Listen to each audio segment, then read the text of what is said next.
எந்தெந்த முறைகளில் கந்தசஷ்டி விரதம் கடைபிடிக்கலாம்? கந்தசஷ்டி விரதத்தை பொறுத்தவரை உணவு சாப்பிடுவதும் பட்டினி இருப்பதும் முக்கியமல்ல. முருகன் மீது முழு நம்பிக்கையுடன் தீராத பக்தியை வைத்து வழிபடுவதுதான் முக்கியம். கந்தசஷ்டி விரதத்தை சூரசம்ஹாரம் வரை 6 நாட்கள் அல்லது முருகனின் திருக்கல்யாணம் வரை 7 நாட்களும் கடைபிடிக்கலாம்.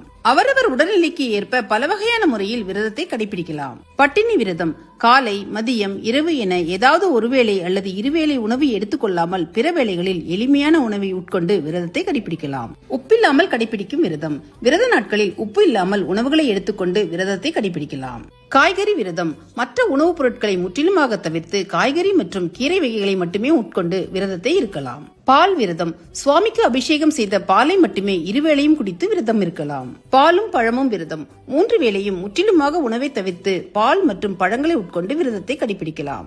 இளநீர் விரதம். கடுமையான விரதங்களில் ஒன்று இளநீர் விரதமாகும். ஒரு நாளைக்கு ஒரு இளநீர் மட்டுமே குடித்து விரதம் இருக்க வேண்டும். மிளகு விரதம். விரத முறைகளில் மிகவும் கடுமையான விரதமாக கருதப்படுவது மிளகு விரதம் தான்.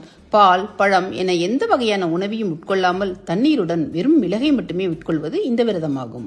முதல் நாளில் 1 மிளகு, 2ஆம் நாளில் 2, 3ஆம் நாளில் 3 என்ற முறையில் 7வது நாளில் 7 மிளகுகளை உட்கொண்டு விரதத்தை முடிக்க வேண்டும். கந்தசஷ்டி விரதம் இருப்பவர்கள் விரதம் இருக்கும் நாட்களில் உடலை வருத்திக் கொள்ளாமல் தாராளமாக தண்ணீர் குடிக்க வேண்டும் என்பது மிகவும் முக்கியமானதாகும்.